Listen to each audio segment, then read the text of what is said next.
Hi, and it's sleepy here in Budapest this morning. So in this module, we're going to be looking at journalism.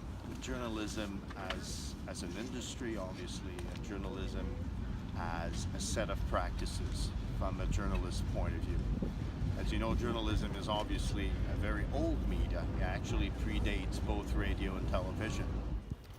What's interesting also about journalism in Canada is like it functions very much like radio and televisions in the sense that it's again dominated by a very small number of big corporations, and we're going to be taking a look at the majority of them. And what we'll also take a look at is the fact that although their circulation today in terms of the number of copies they sell is fairly healthy, you'll understand without much difficulty it's nowhere near it used to be. So in a sense, this is probably of all the traditional media the one that is in the most serious dire straits.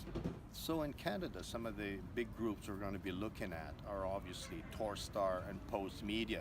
As a matter of fact, most of you probably know they were involved in a major swap of properties just before Christmas. Also the major press agency, because in most cases the stories you read in the newspaper come either from the journalist him or herself or a big international news media agency such as Canadian Press, Associated Press, Reuters, or l'Agence France Presse.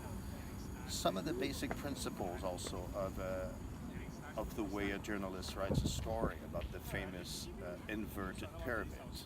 We'll get to know what that means. And also the famous 5 W's. This is something that clearly will stay with you for the rest of your life. Most of the journalistic stories are based on and must answer the famous 5 W's. So in a nutshell, that's basically some of the main issues we're going to be tackling with in this story.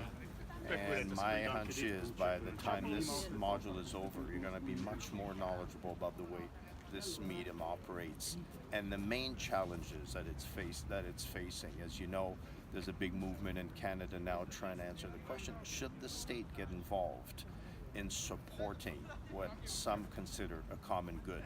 So stay with us. Next week she'll be a challenge again. So this was Pierre Belanger reporting live from Budapest, Hungary.